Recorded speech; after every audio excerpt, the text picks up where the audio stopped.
ദൈവത്തിന് സ്തോത്രം ചെയ്യുന്നു.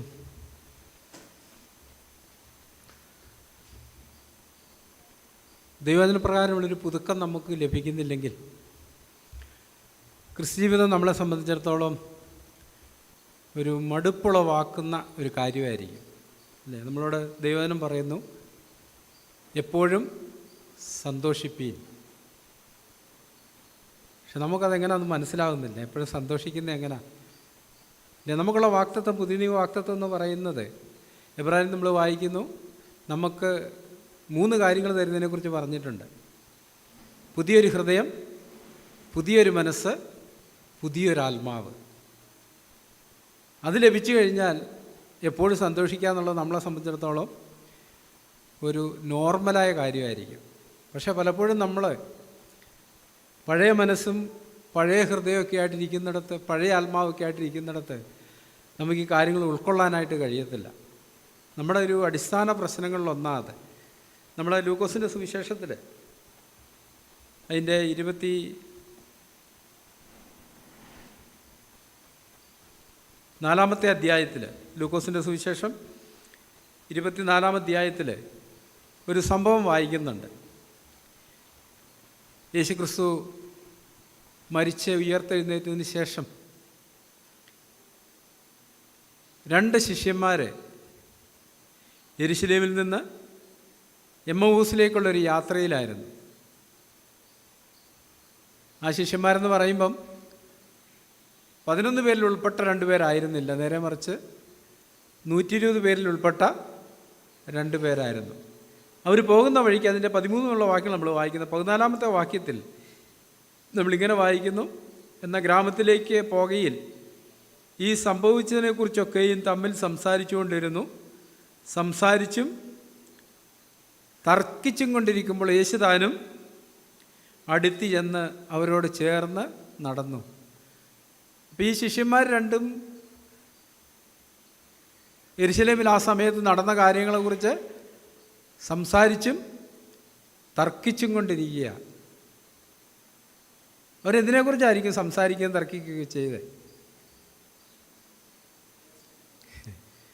യേശുക്രിസ്തുവിനെ കുറിച്ച് തന്നെയാണ്. അപ്പം ആ യാത്രയിൽ കർത്താവ് അവരോട് ചേർന്ന് നടന്നു. എന്നിട്ട് അവരോട് ചോദിച്ചു, നിങ്ങൾ വഴി നടന്ന് തമ്മിൽ വാദിക്കുന്ന ഈ കാര്യം എന്ത് എന്ന് ചോദിച്ചു. അതിൻ്റെ 17-ാം വാക്യത്തിൻ്റെ 2-ാമത്തെ ഭാഗത്ത് നമ്മളിങ്ങനെ വായിക്കുന്നത്, അവർ വാടിയ മുഖത്തോടെ നിന്നു. എന്തുകൊണ്ടാണ് അവരുടെ മുഖം വാടിയിരുന്നത്? അവരുടെ പ്രത്യാശ കർത്താവിലായിരുന്നു. അവർ വലിയ പ്രതീക്ഷയുടെ കർത്താവിനെ അനുഗമിച്ച്. പക്ഷേ ഇപ്പോൾ എന്ത് സംഭവിച്ചു? കർത്താവ് മരിച്ചു, അടക്കപ്പെട്ടു. ഉയർത്തെഴുന്നേറ്റിനെക്കുറിച്ച് അവർക്കൊരു ഉത്തമ ബോധ്യമൊന്നുമില്ല.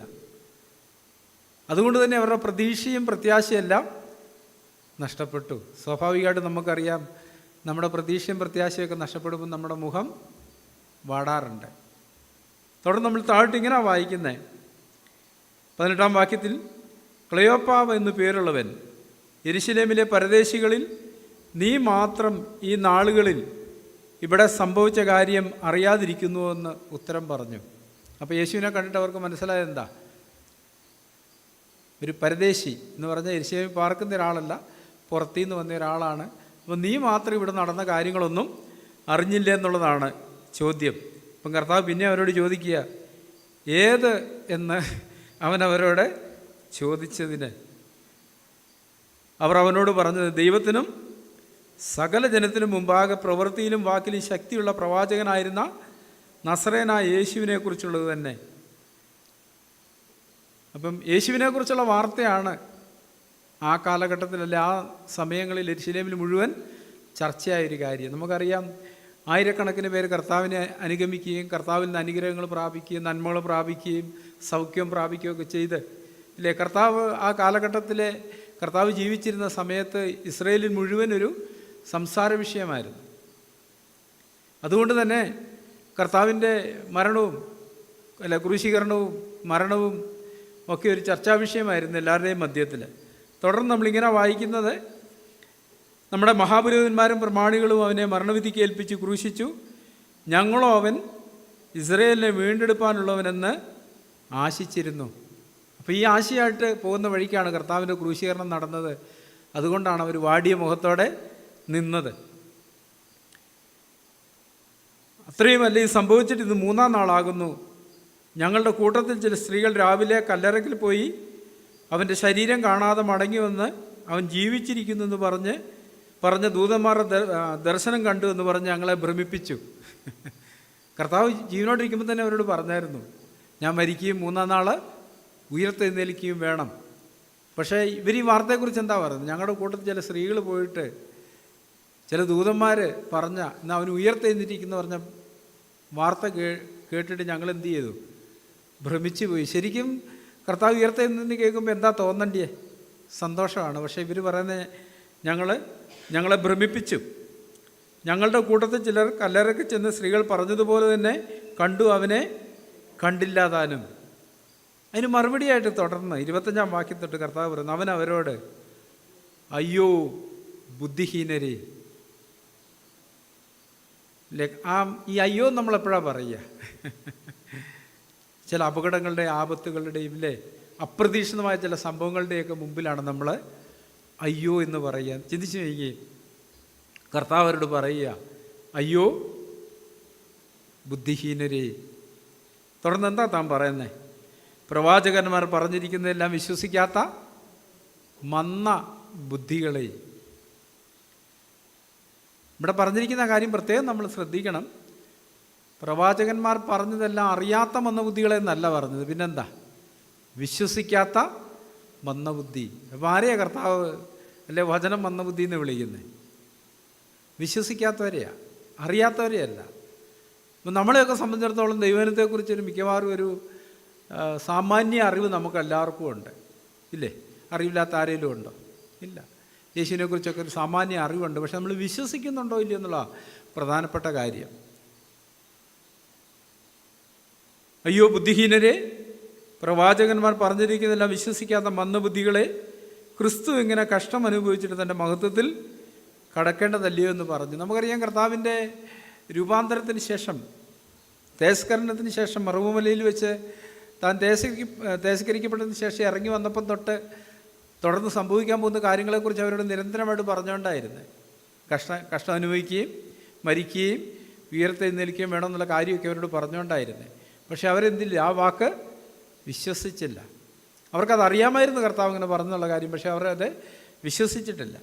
ഇവിടെ 25-ാം വാക്യത്തിൽ കർത്താവരെ വിളിക്കുമ്പം ബുദ്ധിഹീനരെ. റോമാലേഖനത്തിൽ നമ്മൾ ചിന്തിച്ചിട്ടുണ്ട്, നിങ്ങൾ ഓർക്കുന്നുണ്ടെന്ന് എനിക്കറിയത്തില്ല. റോമാലേഖനം 1-ാം അധ്യായത്തിൻ്റെ 28 മുതൽ താഴോട്ട് വായിക്കുമ്പം അവിടെ മരണത്തിന് യോഗ്യമായ ചില പാപങ്ങളെക്കുറിച്ച് പറഞ്ഞിട്ടുണ്ട്. നമ്മൾ പല പ്രാവശ്യം ചിന്തിച്ചിട്ടുണ്ട്. അതിൻ്റെ 28 മുതൽ നമ്മളിങ്ങനെ വായിക്കുന്ന, ദൈവത്തെ പരിജ്ഞാനത്തിൽ ധരിപ്പാൻ ഇഷ്ടമില്ലാഞ്ഞതിന് തക്കവണ്ണം ദൈവം അവരെ ഉചിതമല്ലാത്ത ചെയ്യുവാൻ നികൃഷ്ട ബുദ്ധിയിൽ ഏൽപ്പിച്ചു. അവർ സകല അനീതിയും ദുഷ്ടതയും അത്യാഗ്രഹവും ദുർബുദ്ധിയും നിറഞ്ഞവർ, അസൂയ, കൊല, പിണക്കം, കപടം, ദുശീലം എന്നിവ തിങ്ങിയവർ, കൂർളക്കാർ, ഏഷണിക്കാർ, ദൈവദോഷികൾ, നിഷ്ഠൂരന്മാർ, ഗർവിഷ്ഠന്മാർ, ആത്മപ്രശംസക്കാർ, പുതുദോഷം സങ്കല്പിക്കുന്നവർ, മാതാപിതാക്കന്മാരെ അനുസരിക്കാത്തവർ, ബുദ്ധിഹീനർ. തുടർന്ന് അത് അവസാനിപ്പിക്കുന്ന 32-ാം വാക്യത്തിൽ നമ്മളിങ്ങനെ വായിക്കുന്നു, ഈ വക പ്രവർത്തിക്കുന്നവർ മരണയോഗ്യർ എന്നുള്ള ദൈവന്യായം അവർ അറിഞ്ഞിട്ടും അവയെ പ്രവർത്തിക്കുക മാത്രമല്ല പ്രവർത്തിക്കുന്നവരിൽ പ്രസാദിക്കൂടെ ചെയ്യുന്നു. ബുദ്ധിഹീനത മരണത്തിന് യോഗ്യമായൊരു പാപമാണ്. പക്ഷെ നമ്മളെന്താ പറയുന്നത്? നമ്മൾ ബുദ്ധിഹീനതയെ ഒരു ആഭരണമായിട്ട് പലപ്പോഴും ഇങ്ങനെ ധരിച്ചുകൊണ്ട് നടക്കാറുണ്ട്. പക്ഷെ ദൈവം നോക്കുമ്പോൾ ബുദ്ധിഹീനത എന്ന് പറയുന്നത് മരണത്തിന് യോഗ്യമായ ഒരു പാപമാണ്. അതുകൊണ്ടാണ് നമ്മളോട് പറയുന്നത്, ബുദ്ധിഹീനരാകാതെ കർത്താവിൻ്റെ ഇഷ്ടം ഇന്നതെന്ന് ഗ്രഹിച്ചുകൊള്ളുവീൻ. അപ്പം ബുദ്ധിഹീനത എന്ന് പറയുമ്പോൾ എന്താ? കർത്താവിൻ്റെ ഇഷ്ടം അറിയാതിരിക്കുന്നതാണ് ബുദ്ധിഹീനത എന്ന് പറയുന്നത്. പ്രാഥമികമായിട്ട് നമ്മൾ കർത്താവിൻ്റെ ഇഷ്ടം, നമ്മളെക്കുറിച്ച് തന്നെയുള്ള ഇഷ്ടം അറിയേണ്ടത്. കർത്താവിന് എന്നെക്കുറിച്ചുള്ള ഇഷ്ടം എന്താ എന്നുള്ളത് നമ്മൾ ആദ്യമായിട്ട് അറിയേണ്ടത്. പലപ്പോഴും നമ്മുടെ ഒരു പ്രശ്നം, നമുക്ക് നമ്മളെക്കുറിച്ചുള്ള ഇഷ്ടം അറിയാനല്ല താല്പര്യം. ഇല്ലേ? കർത്താവിനോട് പത്രോസാന്ന് ആണെന്ന് എനിക്ക് തോന്നുന്നു ഇങ്ങനെ ചോദിച്ചു, ഇവനെന്ത് ഭവിക്കും? യോഹന്നാനെ ചൂണ്ടിയിട്ടാണ് ചോദിച്ചത്, ഇവനെന്ത് ഭവിക്കും? നമ്മളും പലപ്പോഴും അങ്ങനെയാണ്. ഇല്ല, എനിക്കെന്ത് ഭവിക്കും എന്നുള്ളതല്ല നമ്മൾ ചിന്തിക്കാറില്ല. പിന്നെ നമ്മളെന്താ ചിന്തിക്കുന്നത്? ഇവനല്ല, ഇവക്കെന്ത് ഭവിക്കും? നമ്മളെപ്പോഴും അങ്ങനെ. ബുദ്ധിഹീനൻ്റെ ഒരു ലക്ഷണമാണ് അത്. ഒരു ജ്ഞാനി എപ്പോഴും തന്നെക്കുറിച്ച് തന്നെയാണ് ചിന്തിക്കുന്നത്, തൻ്റെ കാലടികളെ ക്രമപ്പെടുത്തുകയാണ് ചെയ്യുന്നത്. ഒരു ഭോഷൻ എപ്പോഴും മറ്റുള്ളവരെക്കുറിച്ച് ചിന്തിക്കുകയും മറ്റുള്ളവരുടെ കാലടികളെ ക്രമപ്പെടുത്താനുള്ള ഒരു ശ്രമത്തിലായിരിക്കുകയും ചെയ്യുന്നത്. ഇപ്പോൾ ഇവിടെ പറഞ്ഞിരിക്കുന്നൊരു കാര്യം, ബുദ്ധിഹീനത എന്ന് പറയുന്നത് മരണത്തിന് യോഗ്യമായ ഒരു പാപമാണ്. കർത്താവരെ വിളിച്ചതെന്താ? ബുദ്ധിഹീനരെ. രണ്ടാമതായിട്ട് പറഞ്ഞൊരു കാര്യം, പ്രവാചകന്മാർ പറഞ്ഞിരിക്കുന്നതെല്ലാം വിശ്വസിക്കാത്ത മന്ദബുദ്ധികളെ. കർത്താവ് ഗിരിപ്രഭാഷണത്തിൽ പറഞ്ഞായിരുന്നു, സഹോദരനെ നിസാരനെന്നോ ഇല്ലേ മൂടാന്നൊന്നും പറയരുതെന്നില്ലേ കർത്താവല്ലേ പഠിപ്പിച്ചത്. മൂടാന്ന് പറഞ്ഞാലോ അഗ്നിനരകത്തിന് യോഗ്യനാകും. കർത്താവിടെ സഹോദരന്മാരെ എന്നാ വിളിക്കുന്നത്? മന്ന ബുദ്ധികളെ. പക്ഷെ കർത്താവിൻ്റെ വിളി ഏതർത്ഥത്തിലാണ്? നമ്മൾ വിളിക്കുന്ന പോലല്ല. ഹൃദയത്തിൻ്റെ ആഴത്തിൽ നിന്നുള്ള ദുഃഖത്തോടും ഭാരത്തോടും കൂടിയാണ് കർത്താവ് വിളിക്കുന്ന മന്ദബുദ്ധികളെ. എന്തുകൊണ്ടാണ് അത്? ചിന്തിച്ച് നോക്കി. ഈ രണ്ടുപേരെക്കുറിച്ച് ചിന്തിച്ച് നോക്കി. 3.5 വർഷക്കാലം കർത്താവിനോടൊപ്പം നടന്നവരാ. ഇല്ല, കർത്താവിൻ്റെ ജനനം മുതലുള്ള കാര്യങ്ങളെല്ലാം അറിയാവുന്നവരായിരുന്നു. കർത്താവ് ചെയ്ത അത്ഭുതങ്ങളും അടയാളങ്ങളും വീര്യപ്രവൃത്തികളെല്ലാം കണ്ടവരാണ്, അതിൽ പങ്കുപറ്റിയവരാണ്. അല്ലേ? 5 അപ്പം കൊണ്ട് 5000 പോഷിപ്പിച്ചപ്പം ഇവരും അതിലൊരു ഭാഗവാക്കായിരുന്നു. അവരും ഭക്ഷിച്ചവരാണ്, ഇതെല്ലാം കണ്ടവരാണ്. ഈ 3.5 വർഷക്കാലം ഇതെല്ലാം കണ്ട് കേട്ട് അനുഭവിച്ച് കൂടെ നടന്നിട്ടും അവർക്ക് പറ്റിയൊരു കാര്യം, അവരിതൊന്നും വിശ്വസിച്ചില്ല. കർത്താവിനെക്കുറിച്ച് പറഞ്ഞ കാര്യങ്ങളൊന്നും വിശ്വസിച്ചില്ല. കർത്താവ് വേദനയോടെ അവരെ വിളിച്ച് മന്ന ബുദ്ധികളെ എന്ന് പറഞ്ഞിട്ട് പറയുന്നത്, ക്രിസ്തു ഇങ്ങനെ കഷ്ടം അനുഭവിച്ചിട്ട് തൻ്റെ മഹത്വത്തിൽ കടക്കേണ്ടത് അല്ലയോ? പത്രോസ് അപ്പോസ്തലൻ അതിനെക്കുറിച്ച് എഴുതുമ്പം 1 പത്രോസ് ലേഖനം 1-ാം അധ്യായത്തിൽ ഇങ്ങനെ എഴുതിയിരിക്കുന്നു. 1 പത്രോസ് 1-ന്റെ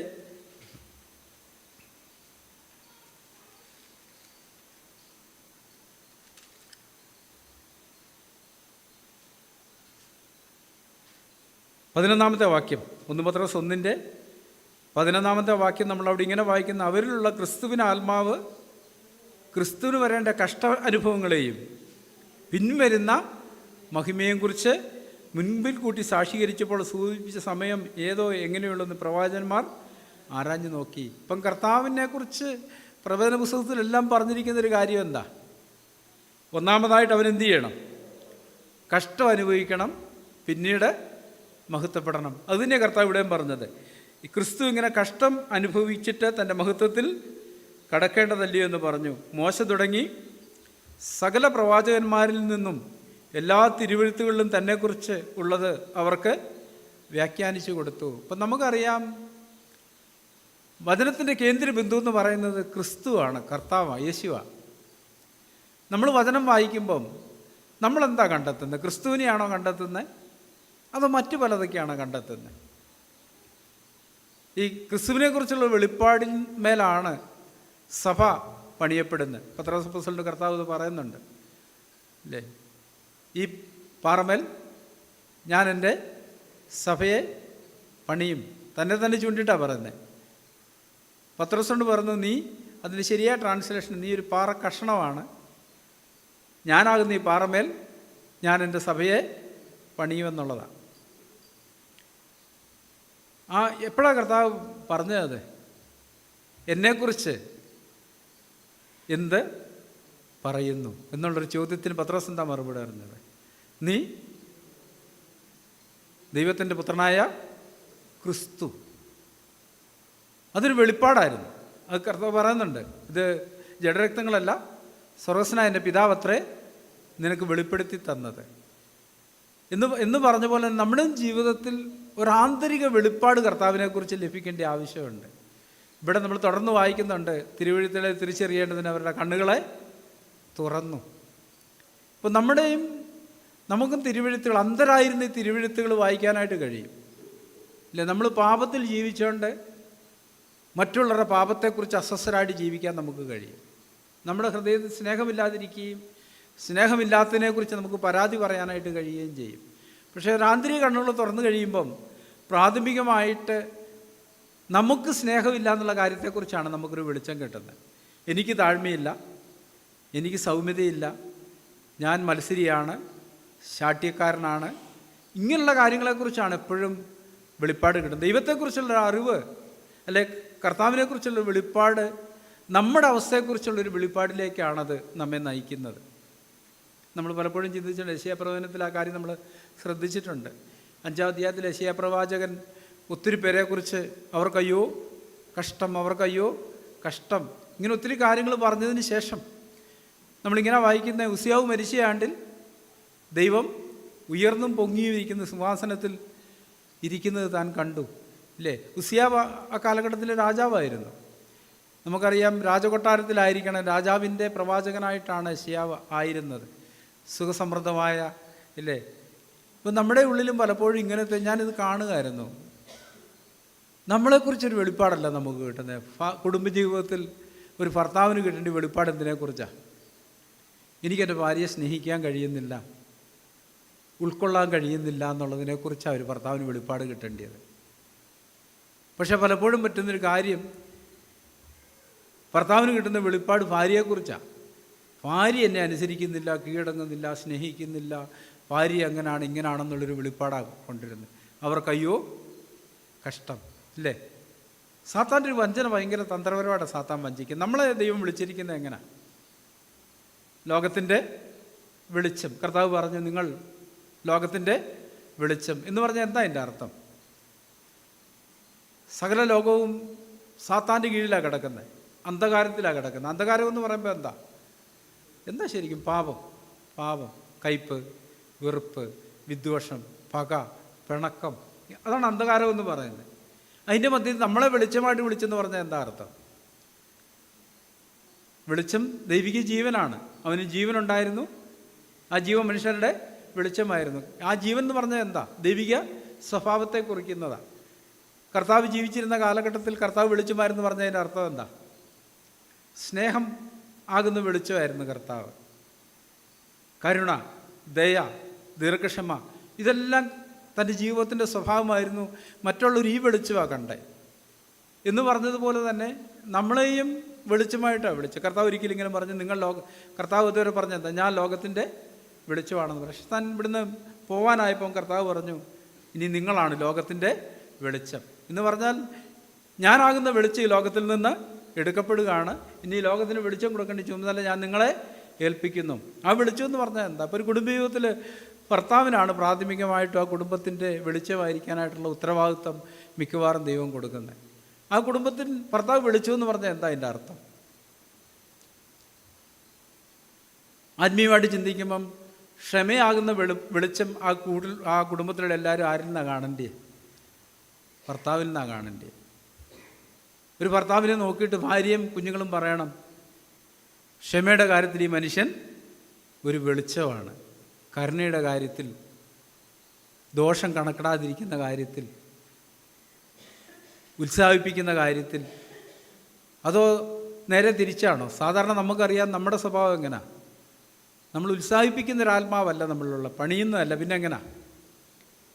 കർത്താവിനെക്കുറിച്ച് നമ്മൾക്കറിയാം, ഒരു വാക്കിങ്ങനെ പറഞ്ഞാൽ പുകയുന്ന തിരി കെടുത്തിക്കളയത്തില്ല എന്ന് പറഞ്ഞതിൻ്റെ അർത്ഥം എന്താ? അത് ആശരീയ അർത്ഥത്തിൽ നമുക്കറിയാം. പണ്ട് പ്രത്യേകിച്ചൊരു നിശ്ചിത പ്രായത്തിൽ കൂടുതലുള്ള സൗരസന്മാർക്കൊക്കെ അറിയാം, പുകയുന്ന തിരി. നമ്മളെല്ലാം വിളക്ക് ഉപയോഗിച്ചിരുന്നൊരു കാലഘട്ടമുണ്ട്, അല്ലേ? കരിന്തിരി കത്തുക എന്ന് പറയും. മണ്ണെണ്ണയൊന്നും ഉള്ളിലില്ലാണ്ട് വരുമ്പം, പുകയും കരിയിലാണ് വരുമ്പം സാധാരണ നമ്മളെന്താ ചെയ്യുന്നത്? അത് കെടുത്തി കളയാൻ പറയും, അല്ലേ? പുകയുന്ന അവസ്ഥയിലോട്ട് വരുമ്പം. പക്ഷെ വചനം പറഞ്ഞാൽ അവൻ പുകയുന്ന തിരി കെടുത്തു കളയില്ലെന്ന് പറഞ്ഞതിൻ്റെ അർത്ഥം എന്താ അതിൻ്റെ അർത്ഥം? ഇപ്പോൾ ഒരു ഭാര്യയോടുള്ള ബന്ധത്തിൽ പ്രത്യേകിച്ച് ഒരു നന്മയില്ല. ഈ കരിന്തിരി കത്തുന്ന അവസ്ഥയിലാണേലും എന്തു ചെയ്യലെന്നാ? അതിനെ കെടുത്തിക്കളയത്തില്ല. പിന്നെ എന്തു ചെയ്യും? അതിനകത്ത് കുറച്ച് എണ്ണയൊക്കെ പകർന്ന് വീണ്ടും കത്തിക്കാൻ ശ്രമിക്കും. നമ്മളങ്ങനാണോ? നമ്മൾ ചെയ്യുന്നൊരു കാര്യം, ഇത് എത്ര നാളായി പോകാൻ തുടങ്ങിയിട്ട്, ഇത് എന്നത്തിന് ഇനി വെച്ചുകൊണ്ടിരിക്കുന്നത്, അല്ലേ? നമ്മളതിനെ തള്ളിക്കളയുന്നൊരവസ്ഥ. പക്ഷെ കർത്താവിനെ കുറിച്ച് പറയുന്നത്, അവൻ പുകയുന്ന തിരി കെടുത്തത്തില്ല, ചതഞ്ഞ ഓട ഒടിക്കത്തില്ല. ചതഞ്ഞ ഓടയുടെ പ്രത്യേകം നമുക്കറിയാം. നമ്മളൊക്കെ തോട്ടി ഉപയോഗിക്കുന്നവരാണ്. ചതഞ്ഞ് കഴിഞ്ഞാൽ നമ്മളിത് പൊക്കുമ്പോൾ ഇതിങ്ങനെ വളഞ്ഞ് താഴോട്ട് പോകില്ലേ, നമുക്ക് ലക്ഷ്യസ്ഥാനത്ത് ഇതിനെ എത്തിക്കാനായിട്ട് കഴിയത്തില്ല. സാധാരണ നമ്മളെന്താ ചെയ്യുന്നത്? ദൂരെ കളയാൻ പറയും, ചവിട്ടി പിടിച്ചുകൊണ്ട് അടുപ്പി വെക്കും. പക്ഷെ കർത്താവ് എന്താ പറയുന്നത്? അവൻ ചതഞ്ഞ ഓട ഒടിച്ച് കളയത്തില്ല എന്ന് പറഞ്ഞാൽ എന്താ അർത്ഥം? എന്തെങ്കിലും ഒരു അംശം, അംശം, ഒരു ചെറിയ അംശം ഉണ്ടെങ്കിൽ കർത്താവ് അത് നശിപ്പിച്ച് കളയത്തില്ല. പക്ഷെ നമ്മളെക്കുറിച്ച് ഇന്ന് ശോധന ചെയ്ത് നോക്കുക. ഞാൻ ഭർത്താക്കന്മാരെക്കുറിച്ച് പറഞ്ഞുകൊണ്ട് ഭാര്യമാർ അതിൽ നിന്ന് വിഭിന്നരാണെന്ന് ചിന്തിക്കരുത്. ഭാര്യമാരും അങ്ങനെയൊക്കെ തന്നെയാണ്. പക്ഷേ നമ്മളിലേക്ക് കർത്താവിൻ്റെ ഒരു സ്വഭാവം നമ്മുടെ ഉള്ളിൽ വന്നു കഴിയുമ്പോൾ എന്താ സംഭവിക്കുക? അപ്പോസ്തലൻ്റെ ഒരു ഭാഗത്ത് പറഞ്ഞാൽ ദൈവത്തിൻ്റെ മനസ്സലിവ്, ആർദ്രത ഓർത്ത് പ്രബോധിപ്പിക്കുന്നത് ഇല്ലേ? നമുക്ക് സാധാരണ ഈ അങ്ങനത്തെ ഒരു മനോഭാവം കുഞ്ഞുങ്ങളോടുള്ള ബന്ധത്തിലാണ് തോന്നുന്നത്. തീരെ ചെറിയ കുഞ്ഞുങ്ങളോടുള്ള ബന്ധത്തിലാണ് തോന്നാറുള്ളത്, ആർദ്രത തോന്നാറുള്ളത്. എന്ന് പറഞ്ഞാൽ നമ്മുടെ ഉള്ളിൽ എപ്പോഴും അതിനോടങ്ങ് പറ്റിയിരിക്കും. അതെന്തുമാത്രം അശുദ്ധി കിടക്കുകയാണെങ്കിലും അല്ലേ, നമ്മളതിനോട് എങ്ങനെ പെരുമാറുന്നത്? ആർദ്രതയോടെ പെരുമാറുന്നത്. ചെന്നതിനെ അശുദ്ധിയോടുകൂടി തന്നെ കോരിയെടുത്ത് തുടച്ച് കഴുകി വൃത്തിയാക്കി ഒരു ഉമ്മയൊക്കെ കൊടുത്ത് ചേർത്ത് പിടിക്കും. അത് നമ്മുടെ ഹൃദയത്തിൽ ആർദ്രതയുള്ളതുകൊണ്ട് നമുക്ക് ചെയ്യാൻ പറ്റുന്നത്. ഇപ്പം കർത്താവിനെ സംബന്ധിച്ചിടത്തോളം നമ്മളോടുള്ള ബന്ധത്തിൽ കർത്താവിന് അങ്ങനത്തെ ഒരു ഹൃദയമുള്ളത്. നമ്മൾ പുകയുന്ന അവസ്ഥയിൽ കിടക്കുമ്പം കർത്താവ് എങ്ങനെയാണ് നമ്മളെ നോക്കിക്കാണുന്നത്? അല്ലെ ചതഞ്ഞ് ഓടയുടെ അവസ്ഥയിലായിരിക്കുമ്പം. ഈ ചതഞ്ഞ് ഓടാന്ന് പറഞ്ഞാൽ ആത്മീയാർത്ഥത്തിൽ ചിന്തിക്കുമ്പം പാപത്തിൽ, അശുദ്ധിയിൽ, മ്ലേച്ഛതയിൽ തുടരുമ്പോഴും നമ്മുടെ ഉള്ളിൻ്റെ ഉള്ളിൽ ആന്തരിക തലത്തിൽ ഒരു നിലവിളിയുണ്ടോയെന്നാണ് കർത്താവ് നോക്കുന്നത്.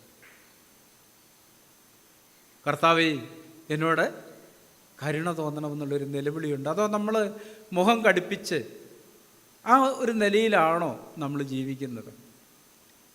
കർത്താവ് വ്യക്തിപരമായിട്ട് നമ്മളെ രൂപാന്തരപ്പെടുത്തി നാം ആയിരിക്കുന്ന സ്ഥാനത്ത് ഒരു വെളിച്ചമായിട്ട് ഒരു പ്രകാശത്തിൻ്റെ ഉദ്ദേശം എന്താ?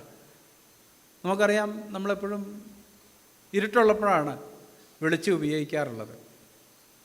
ആ വെളിച്ചത്തിൻ്റെ ലക്ഷ്യം എന്താ? കർത്താവ് പറഞ്ഞു, വെളിച്ചമുള്ളിടത്തോളം വെളിച്ചത്തിൽ നടന്നുകൊള്ളുവീൻ. ആത്മീയാർത്ഥത്തിൽ ചിന്തിക്കുമ്പം പാപത്തിൻ്റെ അന്ധകാരം നിറഞ്ഞ ഈ ഒരു കാലഘട്ടത്തിൽ ഇപ്പോൾ ഒരു കുടുംബത്തെക്കുറിച്ച് ദൈവത്തിനൊരു പ്ലാനുണ്ട്, എല്ലാ കുടുംബങ്ങളെക്കുറിച്ചും. അപ്പോസ്തലൻ ഇങ്ങനെ പറഞ്ഞു, സകല കുടുംബത്തിനും വേറെ വരുവാൻ കാരണമായ ദൈവത്തിൻ്റെ സന്നിധിയിൽ ഞാൻ മുട്ടുകുത്തും. ദൈവത്തിൻ്റെ പ്ലാനിൽ എല്ലാ കുടുംബങ്ങളും ഉണ്ട്, നമ്മളും അതിനകത്ത് ഉൾപ്പെട്ടിട്ടുണ്ട്. അപ്പം കുടുംബത്തെക്കുറിച്ച് ദൈവത്തിനൊരു ദർശനമുണ്ട്. ആ ദർശനം എന്താ? എങ്ങനെ ആയിരിക്കണം ഒരു കുടുംബം?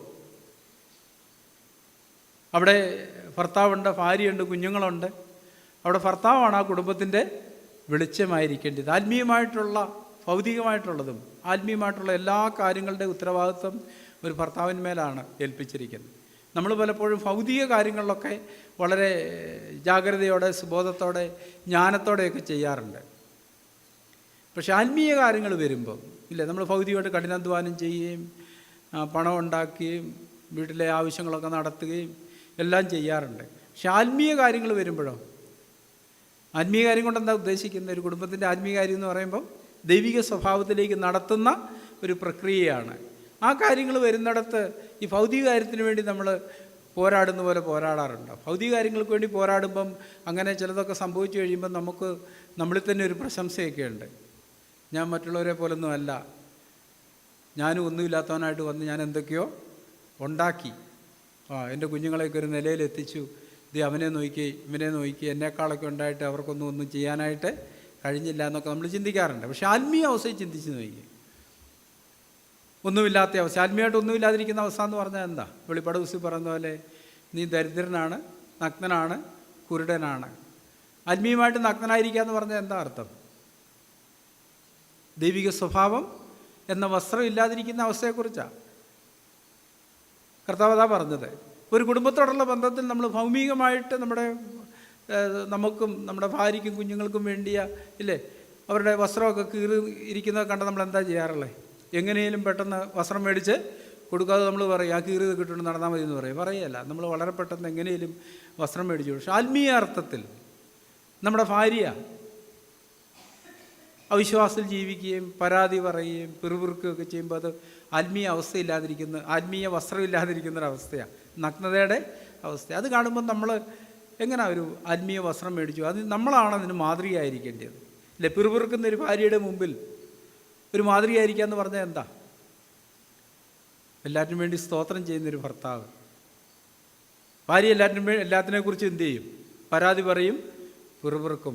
അവിടെ വെളിച്ചം കാണിക്കേണ്ട ചുമതല ഭർത്താവിനാണ്. അങ്ങനെയുള്ള സാധനങ്ങൾ കടന്നു പോകുമ്പം ഭർത്താവ് പിറുപിറുക്കുന്നില്ല, പരാതി പറയുന്നില്ല. നേരെ മറിച്ച് എന്തു ചെയ്യുന്നു? ദൈവത്തിന് സ്തോത്രം പറയുന്നു, ദൈവത്തിൽ ആശ്രയിക്കുന്നു. ഞാനിങ്ങനെ ഓർക്കുന്നുണ്ട്, ഞങ്ങളുടെ പിതാക്കന്മാരൊക്കെ ഇവിടെ കുടിയേറിയ കാലഘട്ടത്തിൽ ഇവിടെ ആദിവാസികളുണ്ടായിരുന്നു. അന്നത്തെ ആദിവാസികളെക്കുറിച്ച് നമുക്കറിയാം, അവർ വസ്ത്രം ധരിക്കാറില്ല. അപ്പം പറഞ്ഞു കേട്ടിട്ടുണ്ട്, ഈ ആൾക്കാരെ കണ്ട ഉടനെ ഇവർ പരമാവധി ആൾക്കാരുടെ ശബ്ദമൊക്കെ കേൾക്കുന്ന സാന്നിധ്യം മനസ്സിലാക്കി ഓടി രക്ഷപ്പെടുകയാണ് ചെയ്യുന്നത്. ഇനി അങ്ങനെ രക്ഷപ്പെടാൻ പറ്റിയില്ലെങ്കിൽ അവർ കൂടി ഓടിയിരിക്കുമെന്ന് പറഞ്ഞു. വസ്ത്രം ധരിച്ച് നാട്ടുകാരുടെ മുമ്പിൽ അവർക്ക് നാണം കേടുണ്ട് വസ്ത്രം ഇല്ലാതിരിക്കുന്നത്. അത് കാണുമ്പോൾ അവർ ഒളിച്ചിരിക്കാനാണ് ശ്രമിക്കാറുള്ളത്. ആത്മീയ അർത്ഥത്തിൽ എന്ന് പറഞ്ഞതുപോലെ ഒരു ഭർത്താവ് എല്ലാറ്റിനും വേണ്ടി സ്തോത്രം ചെയ്യുകയും എല്ലാറ്റിനും വേണ്ടി പ്രാർത്ഥിക്കുകയും എല്ലാറ്റിനെക്കുറിച്ച് നന്ദിയുള്ളവനായിരിക്കുകയും പിറുപിറുക്കാതിരിക്കുകയും ചെയ്യുമ്പോഴാണ് ഈ ആത്മീയ വസ്ത്രമില്ലാത്തൊരു ഭാര്യയ്ക്ക് തൻ്റെ നഗ്നതയെക്കുറിച്ച് ബോധ്യം വരുന്നത്. പക്ഷേ നമ്മൾ പലപ്പോഴും എന്താ ചെയ്യാറില്ല? നമുക്കുമില്ല. നമ്മളെല്ലാറ്റിനെക്കുറിച്ച് പിറുപിറുക്കുമ്പം നമ്മളും വസ്ത്രമില്ലാത്തവരാണ്. പക്ഷേ നമ്മൾ വസ്ത്രമില്ലാതിരിക്കാൻ നമ്മുടെ ഭാര്യയ്ക്ക് വസ്ത്രമില്ലെന്ന് പറഞ്ഞ് നമ്മൾ ഭാര്യയെ കുറ്റപ്പെടുത്തിക്കൊണ്ടിരിക്കുക. നീ ഇങ്ങനെ പിറുപിറുക്കാൻ തുടങ്ങിയാൽ എങ്ങനെയാണ് ശരിയാവുന്നത്? ദൈവമൊക്കെ ഇത് യോജിച്ചതാണോ എന്നൊക്കെ നമ്മൾ ചോദിച്ചിട്ട് നമ്മളും അതേ പരീക്ഷ കൂടെ കടന്നു പോകുമ്പോൾ നമ്മളും എന്താ ചെയ്യുന്നത്? നമ്മളും പിറുപിറുക്കുന്നു, നമ്മളും പരാതി പറയുന്നു. പക്ഷെ നമ്മുടെ ചിന്ത നമ്മൾ വസ്ത്രമില്ലാതിരിക്കുന്നത് തെറ്റില്ല, പക്ഷേ ഭാര്യ വസ്ത്രമില്ലാതിരുന്നാൽ വലിയ മോശമാണ്. നേരെ തിരിച്ചും ഇല്ല. ആത്മീയ അർത്ഥത്തിൽ ദൈവം നമ്മുടെ ഉള്ളിൽ ചെയ്യാൻ ആഗ്രഹിക്കുന്നൊരു കാര്യം, ഒന്നാമതായിട്ട് നമ്മളെക്കുറിച്ച് തന്നെ ഒരു ദർശനമാണ് നൽകാനായിട്ട് ആഗ്രഹിക്കുന്നത്. കർത്താവിനെ കണ്ട പ്രവാചകൻ അത് കഴിയുമ്പോൾ എന്താ പറഞ്ഞത്? അതുവരെ മറ്റുള്ളവരെക്കുറിച്ച് അയ്യോ അയ്യോ അയ്യോ എന്ന് പറഞ്ഞിരുന്ന പ്രവാചകൻ ഈ കർത്താവിൻ്റെ ആ ദർശനം കണ്ടു കഴിഞ്ഞ ഉടനെ എന്താ പറഞ്ഞത്? അയ്യോ ഞാനൊരിഷ്ട മനുഷ്യൻ അല്ലേ? സംഗതി ആകെ മാറി. മറ്റുള്ളവരെ നോക്കി അയ്യോ അയ്യോ എന്ന് പറഞ്ഞ ആൾ ഇപ്പം തന്നെക്കുറിച്ച് തന്നെ എനിക്കയ്യോ കഷ്ടം. അപ്പോസ്തലൻ പൗലോസ് റോമലേഖനം 7 അധ്യായത്തിൽ അത് തന്നെ പറഞ്ഞു. അയ്യോ ഞാൻ ജഡമയൻ, പാപത്തിന് ദാസനായി വിൽക്കപ്പെട്ടവൻ. യഥാർത്ഥ ദൈവിക ദർശനം നമ്മളെക്കുറിച്ച് തന്നെയുള്ളൊരു ആന്തരിക ബോധ്യത്തിലേക്കാണ് നമ്മളെ നടത്തുന്നത്. അങ്ങനെയത്തെ ഒരു ബോധ്യം നമുക്ക് ലഭിച്ചു കഴിഞ്ഞാൽ നമുക്ക് മറ്റൊരാളുടെ നേരെ വിരൽ ചൂണ്ടാനായിട്ട് കഴിയത്തില്ല. എപ്പോഴും നമ്മൾ എങ്ങോട്ടാണ് വിരൽ ചൂണ്ടുന്നത് ഇല്ലേ? ചിലരൊക്കെ പ്രസംഗിക്കും പറഞ്ഞു കേൾക്കാം, നമ്മൾ ഒരാളുടെ നേരെ ഇങ്ങനെ വിരൽ ചൂണ്ടുമ്പം എത്ര വിരലാണ് നമ്മുടെ നേരെയുള്ളത് ഇല്ലേ? ഇങ്ങനെ നമ്മൾ ചൂണ്ടാറില്ലേ? ബാക്കി വിരലുകളൊക്കെ നമുക്ക് നേരെയാണ്. യഥാർത്ഥ ദർശനമെന്ന് പറഞ്ഞാൽ നമ്മളെ തന്നെ കാണുന്നതാണ്. അങ്ങനെ നമ്മളെ തന്നെ കണ്ടു കഴിഞ്ഞാൽ പിന്നെ നമ്മൾ വേറൊരാളുടെ നേരെ വിരൽ ചൂണ്ടുമോ? ഇല്ല. കാരണം നമ്മളും അതിനേക്കാൾ മോശമാണെന്ന് മനസ്സിലാക്കി കഴിയുമ്പം നമുക്ക് മറ്റൊരാളുടെ നേരെ വിരൽ ചൂണ്ടാനായിട്ട് കഴിയത്തില്ല. പക്ഷെ ഈ വചനത്തിൻ്റെ അറിവ് ഈ ഒരു യാഥാർത്ഥ്യത്തിലേക്ക് നമ്മളെ നടത്തത്തില്ല. വചനത്തിൻ്റെ അനുസരണമാണ് നമ്മളെ ഇങ്ങോട്ട് നയിക്കുന്നത്. നമ്മളെവിടുന്ന് അനുസരിച്ച് തുടങ്ങുന്നത്? എവിടുന്ന് തുടങ്ങുന്നത്? കർത്താവ് പറഞ്ഞു തുടങ്ങി ഇങ്ങനെയാണ്, ആത്മാവിൽ ദരിദ്രരായവർ ഭാഗ്യവാന്മാർ. അപ്പം ഞാൻ എന്നെക്കുറിച്ച് എൻ്റെ ദരിദ്രാവസ്ഥയെക്കുറിച്ച് കാണാനായിട്ട് തുടങ്ങുന്നു. ഞാൻ ദരിദ്രനാണല്ലോ കർത്താവേ ഇല്ലേ? പക്ഷെ നമ്മുടെ പ്രശ്നം പലപ്പോഴും വെളിപ്പാട് ദിവസം 3-ാം അധ്യായത്തിൽ പറയുന്നുണ്ട്, നമ്മൾ നമ്മളെക്കുറിച്ച് തന്നെ എന്താ ചിന്തിക്കുന്നത്? നമുക്ക് ആ വാക്യം ഒന്ന് നോക്കാം. നമ്മളെക്കുറിച്ച് തന്നെ ചിന്തിക്കുന്ന കാര്യം വെളിപ്പാട് ദിവസം 3-ാം അധ്യായത്തിൽ അത് പറഞ്ഞിട്ടുണ്ട്. അതിൻ്റെ 17-ാമത്തെ വാക്യത്തിൽ ഞാൻ ധനവാൻ, വെളിപ്പാട് 3:17, ഞാൻ ധനവാൻ സമ്പന്നനായിരിക്കുന്നു, എനിക്കൊന്നിനും മുട്ടില്ല എന്ന് പറഞ്ഞുകൊണ്ട് നീ നിർഭാഗ്യവാനും അരിഷ്ടനും ദരിദ്രനും കുരുടനും നഗ്നനുമെന്ന് അറിയാതിരിക്കാൻ. അവിടെയാണ് നമ്മുടെ പ്രശ്നം കിടക്കുന്നത്. നമ്മളെക്കുറിച്ച് തന്നെ നമുക്ക് അറിയത്തില്ല നമ്മുടെ അവസ്ഥ. നമ്മുടെ ചിന്താമണ്ഡലത്തിൽ മുഴുവൻ എന്താ കുടികൊള്ളുന്നത്? എന്താ കുടികൊള്ളേണ്ടത് നമ്മുടെ ചിന്താമണ്ഡലത്തിൽ? നമ്മുടെ മനസ്സിനെ നമ്മൾ എന്തുകൊണ്ടാണ് നിറയ്ക്കേണ്ടത്? അല്ലെ നമ്മുടെ ഹൃദയത്തെ? ദാവീദ് എന്താ പറഞ്ഞേ? ഞാൻ നിന്നോട് പാപം ചെയ്യാതിരിപ്പാൻ നിൻ്റെ വചനത്തെ എൻ്റെ ഹൃദയത്തിൽ നിറച്ച് വെച്ചിരിക്കുന്നു. നമ്മുടെ ഹൃദയത്തിൽ എന്താ നിറഞ്ഞിരിക്കുന്നത്? വചനമാണോ? അത് ഈ ലോകത്തിൻ്റെ ചിന്തകളും ആകുലങ്ങളും മോഹങ്ങളും താല്പര്യങ്ങളും കൊണ്ടാണ് നമ്മുടെ മനസ്സും ഹൃദയവും നിറഞ്ഞിരിക്കുന്നത്. ഇപ്പം നമുക്കറിയാം, കർത്താവിനെ പറഞ്ഞൊരു വാക്യമുണ്ട്, ഹൃദയം നിറഞ്ഞ് കവിയുന്നതല്ലോ വായ സംസാരിക്കുന്നത്. ഇല്ലേ, നമ്മുടെ വായിൽ നിന്ന് വരുന്നത് എന്താണെന്നാ പറഞ്ഞേ? ഹൃദയം നിറഞ്ഞു കവിയുക എന്ന് പറഞ്ഞാൽ എന്താ അർത്ഥം? ഹൃദയത്തിലുള്ളതെന്നല്ല പറഞ്ഞു, ഹൃദയം നിറഞ്ഞു കവിയുന്നത്. അപ്പം നമ്മുടെ ഹൃദയത്തിൽ ഇങ്ങനത്തെ അശുദ്ധ ചിന്തകളും പരാതിയും പിറുപിറുപ്പും ഈ ലോകത്തോടുള്ള അത്യാഗ്രഹങ്ങളൊക്കെ നിറഞ്ഞിരിക്കുകയാണ്. നമ്മൾ വാ വിളിക്കുമ്പോൾ എന്താ പറയുന്നത്? നമ്മുടെ വായിന്ന് പിറുപിറുപ്പും പരാതിയും അസ്വസ്ഥിക പുറത്തേക്ക് വരുന്നത്. പക്ഷെ ദൈവത്തിൻ്റെ വചനം നമ്മുടെ ഹൃദയത്തിൽ നിറഞ്ഞിരിക്കുകയാണ്. എന്താ വരണ്ടേ? ഞാനിങ്ങനെ പലപ്പോഴും ചിന്തിക്കാറുണ്ട്. പ്രത്യേകിച്ച് സൗരസ്വരന്മാരോടൊപ്പം ആയിരിക്കുന്ന സമയത്ത് നമ്മളൊക്കെ തമാശ പറയാറുണ്ട്, അല്ലേ? നമ്മളോടെന്താ പറഞ്ഞിരിക്കുന്നത്? പൊട്ടച്ചൽ, ചീത്തത്തരം, കളിവാക്ക്, ഇതൊന്നും അരുതെന്നാണ് പറഞ്ഞിരിക്കുന്നത്. ഇതൊക്കെ വരാൻ കാരണം എന്താ? നമ്മുടെ ഹൃദയത്തിൽ അത് നിറഞ്ഞിരിക്കുന്നത്, അല്ലേ? ഹൃദയം നിറഞ്ഞു കവിയുന്ന വായി സംസാരിക്കുന്നത്. നമ്മൾ പറയുന്നതിൻ്റെ അർത്ഥം നമ്മുടെ ഹൃദയത്തിലാണ് നിറഞ്ഞിരിക്കുന്നതെന്നാണ്. പക്ഷെ നമുക്ക് തമാശ പറയാൻ പറ്റിയ ആൾക്കാർ നമ്മളെക്കുറിച്ച് തന്നെ നമുക്ക് തമാശ പറയാം. നമ്മുടെ പോഷത്വങ്ങളെക്കുറിച്ചും നമ്മുടെ വീഴ്ചകളെക്കുറിച്ചും അത് തെറ്റില്ല. പക്ഷെ നമ്മൾ വേറൊരു ആളെക്കുറിച്ച് പറയുമ്പോൾ അത് കാണിക്കുന്നത് നമ്മുടെ ഒരു പുതിയ ഹൃദയമല്ല നമുക്കുള്ളതെന്നാണ്. കർത്താവ് നമുക്ക് നൽകിയ വാഗ്ദത്തം എന്താ? ഞാൻ നിങ്ങൾക്ക് പുതിയൊരു ഹൃദയം, പുതിയൊരാത്മാവ്, പുതിയൊരു മനസ്സ് തരാമെന്നാണ് പറഞ്ഞിരിക്കുന്നത്. ആ പുതിയ ഹൃദയത്തിൽ മുഴുവൻ എന്താ ഉള്ളത്? നമ്മൾ ഇന്ന് പാടിയതിന് സംശയമുണ്ട്, അല്ല ഇന്ന് പാടിയില്ല. പുതുഹൃദയം അവൻ ഏകീയതാലേ, വെറുത്തേൻ ജഡത്തിൻ സുഖം, വെറുത്തേൻ ലോകസുഖം, ഇല്ലേ? പുതിയ ഹൃദയത്തിൻ്റെ പ്രത്യേകത ആ ഹൃദയം എപ്പോഴും ഈ ജഡത്തിൻ്റെ സുഖത്തെ വെറുക്കുന്ന, ജഡത്തിൽ നിന്ന് വരുന്നതിനെല്ലാം എന്ത് ചെയ്യും? പുതിയ ഹൃദയം വെറുക്കും. പക്ഷെ നമ്മുടെ പ്രശ്നം നമുക്കൊരു പുതിയ ഹൃദയം കിട്ടിയിട്ടില്ലെന്നുള്ളതാണ്. പക്ഷെ അത് കിട്ടിയിട്ടില്ലെന്ന് നമ്മൾ കണ്ടു കഴിഞ്ഞിട്ട് നമുക്കൊരു ആഗ്രഹമുണ്ടോ ഒരു പുതിയ ഹൃദയം വേണമെന്ന്? അതോ നമ്മൾ പലപ്പോഴും പറയും പഴയത് തന്നെയാണ് നല്ലതെന്ന് പറയും, അല്ലേ? പണ്ട് നമ്മളവിടെ ഒരു കൺവെൻഷൻ നടന്നു. ഒരു പ്രായമുള്ളൊരു അപ്പച്ചനാണ് പ്രസംഗിക്കാനായിട്ട് വന്നത്. നെല്ലിപ്പയിൽ നമുക്കറിയാം, അവിടെ കത്തോലിക്കരും യാക്കോക്കാരൊക്കെ ഒത്തിരിയുള്ളൊരു സ്ഥലമാണ്.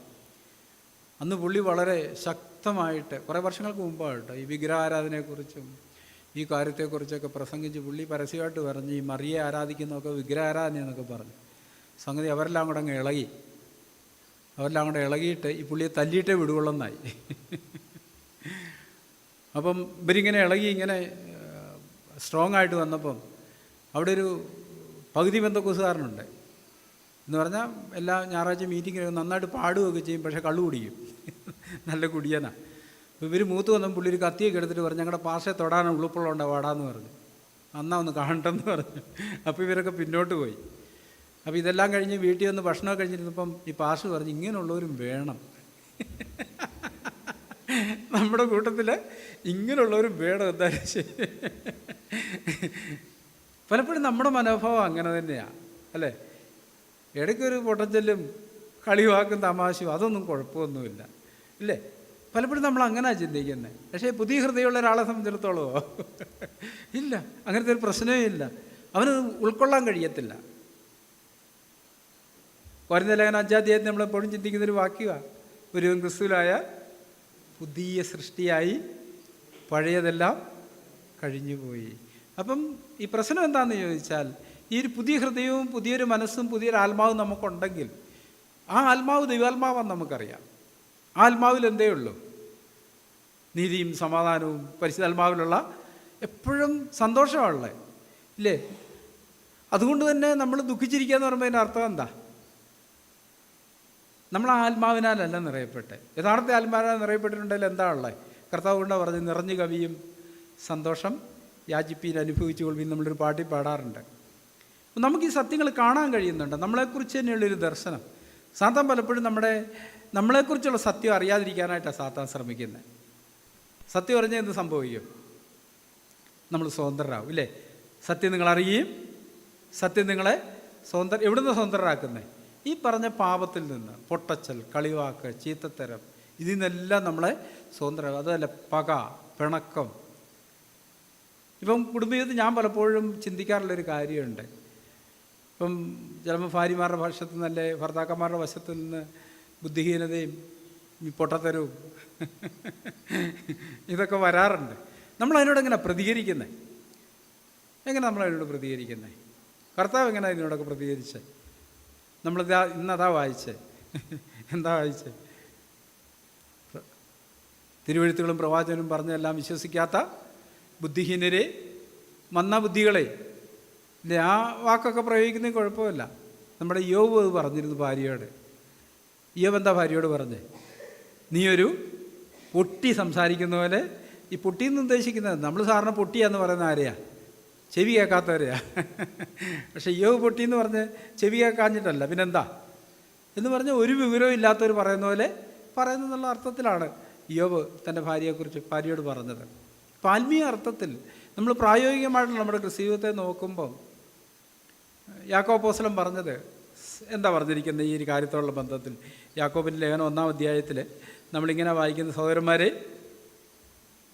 2-ാം വാക്യം, എൻ്റെ സഹോദരന്മാരെ, നിങ്ങൾ വിവിധ പരീക്ഷകളിൽ അകപ്പെടുമ്പോൾ. കർത്താവിൻ്റെ ആഗ്രഹം നമ്മൾ പരീക്ഷയിൽ അകപ്പെടരുതെന്നാണ്. കർത്താവ് കൊണ്ട് അപ്പോസ്തലന്മാരോട് പറഞ്ഞ് പരീക്ഷയിൽ അകപ്പെടാതിരിക്കാൻ ഉണർന്നിരുന്ന് പ്രാർത്ഥിപ്പീൻ. പക്ഷെ ഇവിടെ യാക്കോബ് അപ്പോസ്തലൻ പ്രാക്ടിക്കലായിട്ട് പറയുന്നു, നിങ്ങൾ വിവിധ പരീക്ഷകളിൽ അകപ്പെടുമ്പോൾ നിങ്ങളുടെ വിശ്വാസത്തിൻ്റെ പരിശോധന. അപ്പം നമ്മുടെ ഓരോ പരീക്ഷയിൽ നമ്മുടെ വിശ്വാസമാണ് പരീക്ഷിക്കപ്പെടുന്നത്. സ്ഥിരത ഉളവാക്കുമെന്ന് പറഞ്ഞ് അതാശേഷം സന്തോഷമെന്ന് എണ്ണും. ഇനിയിപ്പം കുടുംബജീവിതത്തിൽ സ്ഥിരമായിട്ട് സംഭവിക്കുന്നൊരു കാര്യമായി ഈ പരിശോധന, അല്ലേ?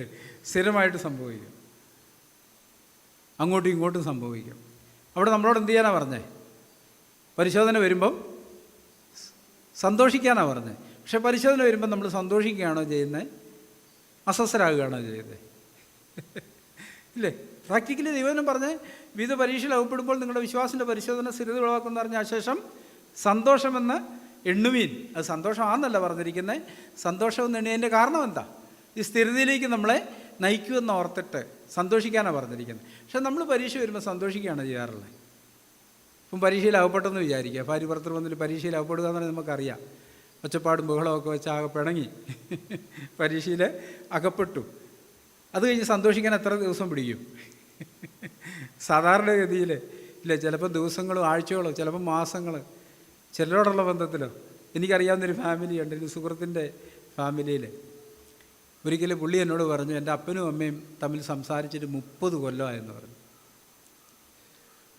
അതിൻ്റെ അത്ഭുതമല്ല, മരിക്കുന്നിടം വരെ ഇവർ പിന്നെ സംസാരിച്ചിട്ടില്ല അങ്ങോട്ടും ഇങ്ങോട്ടും. ഒരു വീട്ടിലാണ് താമസിക്കുന്നത്, അതൊക്കെയാണ്. പക്ഷേ മരണം വരെ അങ്ങനെ ആ പിതാവ് മരിച്ചത്. ആദ്യം പിതാവാണ് മരിച്ചത്. അപ്പം പുള്ളി എന്നോട് പഠിച്ചവൻ പറഞ്ഞു, ഇങ്ങനെ അപ്പനും അമ്മയായിട്ട് വലിയ വഴക്കൊക്കെ ഉണ്ടാക്കും. ഇപ്പോൾ ഇത്രയും 30 വർഷത്തോളം ഇവർ തമ്മിൽ ഒന്നും മിണ്ടുക എന്ന് പറഞ്ഞു. ഒന്നും മിണ്ടത്തില്ല. അപ്പോൾ ചിലരുടെ പരിശോധന വർഷങ്ങൾ നീണ്ടു നിൽക്കുന്ന. പക്ഷെ ദൈവം നമ്മളെക്കുറിച്ച് ആഗ്രഹിക്കുന്നത് അങ്ങനെയാണോ? അല്ല. ഈ പരിശോധനകൾ സംഭവിക്കുക എന്താ നമ്മൾ കണ്ടെത്തുന്നത്? നമ്മൾ എവിടെ നിൽക്കുന്നില്ലേ? പരീക്ഷകളിൽ എന്താ കണ്ടെത്തുന്നത്? ഒരു സ്കൂളിലൊരു പരീക്ഷ ഇട്ടു, ഉത്തരപേപ്പർ ലഭിക്കുമ്പം നമ്മുടെ കൈ പിടിക്കും 50-ൽ 3. നമ്മളെന്താ മനസ്സിലാക്കുന്നത്? ഞാൻ ഒന്നും പഠിച്ചിട്ടില്ല, ഞാൻ ഉഴപ്പനാണെന്നാണ് മനസ്സിലാക്കുന്നത്, ഇല്ലേ? ചിലർക്ക് 50-ൽ 50 കിട്ടുന്നു. അതിൻ്റെ അർത്ഥം എന്താ? നന്നായിട്ട് പഠിച്ചു, ഫുൾ മാർക്ക് മേടിച്ചു. അപ്പം നമ്മുടെയും ജീവിതത്തിൽ പരീക്ഷകൾ വരുന്നുണ്ട്. ഈ 3 കിട്ടിയതിൻ്റെ മനോഭാവം എന്തായിരിക്കും? വീട്ടിൽ ചെല്ലുമ്പോൾ ഈ സാധനം വീട്ടിൽ നിന്ന് ചോദിക്കുന്നു, പരീക്ഷ പേപ്പർ വല്ലതും കിട്ടി? ഒന്നും കിട്ടിയില്ലെന്ന് പറയും. കാണിക്കാൻ കൊള്ളത്തില്ല. പക്ഷേ ഈ 50 മേടിച്ച ആൾ ഇത് പൊക്കി പിടിച്ചോണ്ടാണ് ചെല്ലുന്നത്. പരീക്ഷയുടെ പേപ്പർ കിട്ടിയത് എനിക്ക് 50-ൽ 50 ഉണ്ട്. ഇല്ല, രണ്ടുപേരുടെ മുഖഭാവം ഒന്ന് ചിന്തിച്ച് നോക്കിക്കേ. മറ്റേ പുള്ളി ഒത്തിരി കള്ളം പറയണം പിടിച്ച് നയിക്കാൻ. അവസാനം പ്രോഗ്രസ് കാർഡിലൊക്കെ കള്ളയൊപ്പിട്ട് കൊണ്ട് കൊടുക്കണം സാറിൻ്റെ അടുത്ത്. ഇല്ലേലേ, കാരണം എന്താ? വീട്ടിൽ നിന്ന് കാണിച്ച് ഒപ്പിടാൻ വേണ്ടി മേടിക്കത്തില്ല. നമ്മളും പലപ്പോഴും ഞാനത് അവിടെ നിന്നാണ് തുടങ്ങിയത്. എപ്പോഴും സന്തോഷിപ്പീൻ. ഇന്ന് ബ്രദർ പറഞ്ഞിരിക്കുന്നത് എന്തിനാണ് നമ്മൾ സന്തോഷിക്കേണ്ടിയേ? 103-ാം സങ്കീർത്തനം നമ്മളത് വായിച്ചില്ലേ? യഹോവയെ വാഴ്ത്തുക, എൻ്റെ സർവാന്തരംഗമേ അവൻ്റെ വിശ്രാമത്തെ എന്മനും യഹോവയെ വാഴ്ത്തുക, അവൻ്റെ ഉപകാരങ്ങളൊന്നും മറക്കരുത്. അപ്പം നമ്മൾ ആ ഉപകാരം മറക്കാത്ത ഒരാളാണെങ്കിൽ വേറൊരു സംഗീതത്തിൽ പറയുന്നു അവൻ്റെ പ്രാരങ്ങൾ സ്തുതിയോടും, ഇല്ലേ? അങ്ങനെ വരാനാണ് പറഞ്ഞിരിക്കുന്നത്. നമ്മൾ മീറ്റിങ്ങിന് വരുമ്പം നമുക്ക് പ്രാർത്ഥിക്കാൻ സ്തുതിക്കാം എന്നൊക്കെ പറയുമ്പം നമുക്കൊന്നുമില്ല. കാരണം എന്താ? നമ്മളവൻ്റെ ഉപകാരങ്ങളൊക്കെ മറന്നുപോയി. ഏറ്റവും പ്രധാനപ്പെട്ട ഉപകാരം എന്താ? അവൻ നമ്മുടെ പ്രാണനെ പാതാളത്തിൽ നിന്ന് വീണ്ടെടുത്തിരിക്കുന്നു എന്നുള്ളതാണ്, ഇല്ലേ? നിത്യ നരകത്തിനും നാശത്തിനും മാത്രം യോഗ്യരായിരുന്നു നമ്മളെ തൻ്റെ രക്തത്തല്ല കൊണ്ട് വിടുവിച്ച് നിത്യജീവന് ആ ഒറ്റ കാര്യം മതി നമുക്ക് സന്തോഷിക്കാനായിട്ട്. നമ്മളോട് എപ്പോഴും സന്തോഷിക്കാൻ പറയുമ്പം നമ്മുടെ ചിന്ത എന്താ? നമ്മൾ ഈ ലോകപ്രകാരമാണ് ചിന്തിക്കുന്നത്, ഇല്ലേ? ആകെ സാമ്പത്തിക പ്രതിസന്ധിയും അരപ്പട്ടിണിയും വിഷമവും ഞെരുക്കവും ഒക്കെ ഉള്ളപ്പോൾ എങ്ങനെ സന്തോഷിക്കാൻ പറ്റുന്നത് നമ്മൾ ചിന്തിക്കുന്നത്. പക്ഷേ ദൈവദിനം പറയുന്ന സന്തോഷം എന്തിനെക്കുറിച്ചാണ്? നിത്യമായ വീണ്ടെടുപ്പിന് നമ്മൾ അവകാശികളായി തീർന്നുകൊണ്ട് നമുക്ക് എപ്പോഴും സന്തോഷിക്കാൻ വകയുണ്ട്. ആ ഒരാളുടെ ഹൃദയത്തിൽ എന്താ? ഹൃദയം നിറയെ നന്ദിയും സ്തുതിയൊക്കെ ആയിരിക്കും. റോമാലേഖനത്തിൽ പറയുന്നത്, അവർ അവനെ ദൈവമെന്ന് അറിഞ്ഞിട്ടും ദൈവമെന്നോർത്ത് മഹത്വീകരിക്കുകയോ നന്ദി കാണിക്കുകയോ ചെയ്യാതെ തങ്ങളുടെ നിരൂപണങ്ങളിൽ വ്യർത്ഥരായി തീർന്നു. അതുകൊണ്ട് ദൈവം എന്ത് ചെയ്തു? ദൈവം അവരെ കൈവിട്ടെന്ന് നമ്മൾ വായിക്കുന്നത്. ദൈവം കൈവിട്ടൊരു വ്യക്തിയോടുള്ള ബന്ധത്തിൽ താഴോട്ട് പറയുന്നത്, അവർ ജീവനുള്ള ദൈവത്തിൻ്റെ പ്രതിമയെ ക്ഷയമുള്ള മനുഷ്യൻ, നാൽക്കാലി മുതലായവയുടെ രൂപ സാദൃശ്യമാക്കി മാറ്റിക്കളഞ്ഞു. ദൈവം വീണ്ടും വരെ കൈവിട്ടെന്ന് എഴുതിയിരിക്കുന്നതിന് അനന്തരഫലമായിട്ട് നമ്മൾ വായിക്കുന്ന ആണോടാൺ കാമം ജ്വലിച്ച് അപലക്ഷണമായത് എന്ന് പറഞ്ഞാൽ ദൈവിക ജീവനിൽ നിന്ന് അകന്നകന്ന് പോകുന്നതിൻ്റെ ആരംഭം എവിടുന്നാന്ന് ചോദിച്ചാൽ ദൈവം എന്നോർത്ത് മഹത്വീകരിക്കുകയോ നന്ദി കാണിക്കുകയോ ചെയ്യാത്തടത്താണ്. ദൈവത്തോട് നന്ദി ഇല്ലേ? നമ്മൾ ചിന്തിക്കും എന്തിനാ ഈ നന്ദി പറയേണ്ടിയെന്നാണ് നമ്മുടെ ചിന്ത. കാരണം നമ്മൾ നോക്കുമ്പം ഒത്തിരി പ്രശ്നങ്ങളാണ് നമ്മുടെ മുമ്പിൽ ഭൗതികമായിട്ട്. അവിടെ ഞാനെങ്ങനെ നന്ദി പറയുന്നതാണ് ചിന്തിക്കുന്നത്. പക്ഷേ നമ്മൾ നന്ദി പറയാനുള്ള കാരണം എന്താ?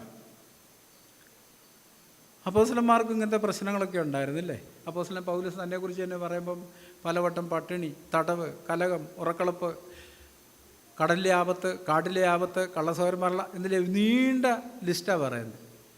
റോമാലേഖനത്തിൽ പറയുന്നു, ഇതിനൊന്നിനും നമ്മുടെ കർത്താവ് യേശു ക്രിസ്തുവിലുള്ള ദൈവസ്നേഹത്തിൽ നമ്മളെ വേർതിരിക്കാൻ കഴിയില്ലെന്ന് ഞാൻ ഉറച്ചിരിക്കുന്നു. ആ ദൈവസ്നേഹത്തെക്കുറിച്ച് ഓർത്തിട്ടാണ് നമ്മൾ നന്ദിയുള്ള ആയിരിക്കേണ്ടത്, സന്തോഷം ഉള്ളവരായിരിക്കേണ്ടതിൻ്റെ കാരണം.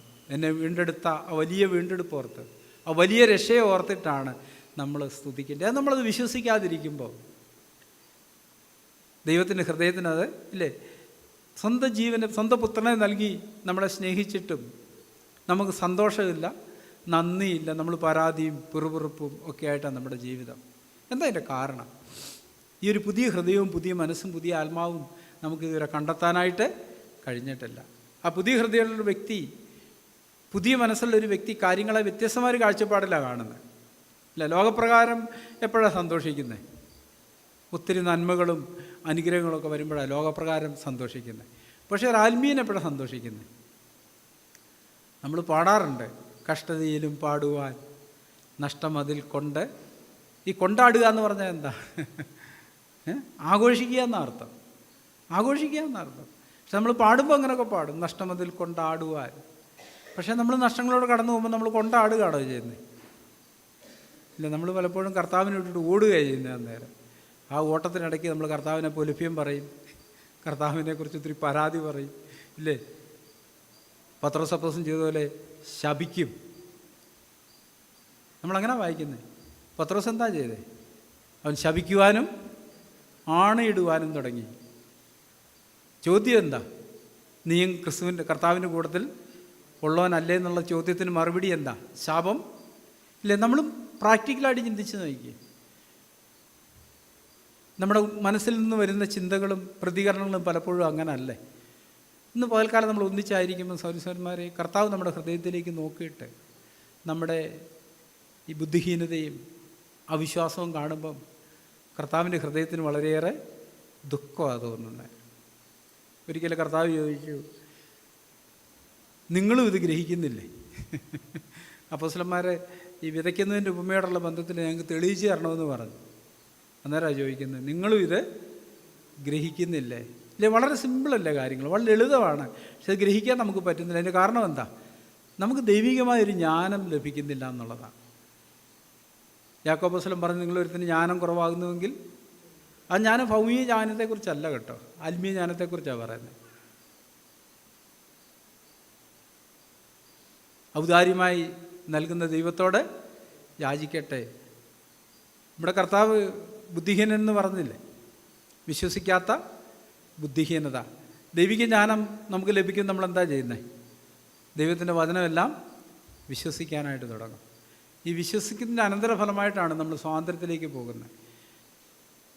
അപ്പോസ്തല പ്രവൃത്തിയിൽ റോമാലേഖനത്തിൽ അപ്പോസ്തലൻ ഇങ്ങനെ എഴുതി, അതിൻ്റെ 1-ാമത്തെ വാക്യത്തിൽ, റോമാലേഖനം 1-ാം അധ്യായത്തിൽ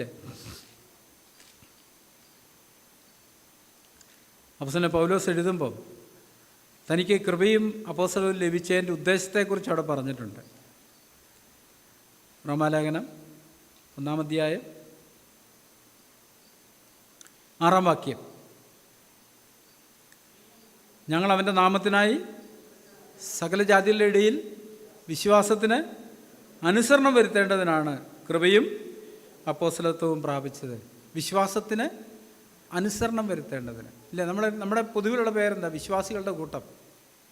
പക്ഷെ അനുസരണത്തിൻ്റെ കാര്യം വരുമ്പോഴോ, ഈ വിശ്വസിക്കുന്ന വല്ലതും നമ്മൾ അനുസരിക്കുന്നുണ്ടോ? നമ്മളെന്താ വിശ്വസിക്കുന്നത്? ഭാര്യമാരെ സ്നേഹിക്കണം, അവരോട് കയ്പായിരിക്കരുതെന്നാണ് വിശ്വസിക്കുന്നത്. അത് നമ്മൾ അനുസരിക്കുന്നുണ്ടോ? നമ്മുടെ വിശ്വാസമൊക്കെ ശരിയാണ്, അങ്ങനത്തെ വിശ്വാസമൊക്കെ നമുക്കുണ്ട്. ഇല്ല, എഫെസ്യർ അങ്ങനെ പറഞ്ഞിട്ടുണ്ടെന്നൊക്കെ നമ്മൾ മറ്റുള്ളവരെ പ്രബോധിപ്പിക്കും. പക്ഷേ സഹോദരൻ്റെ അവസ്ഥ എന്താ?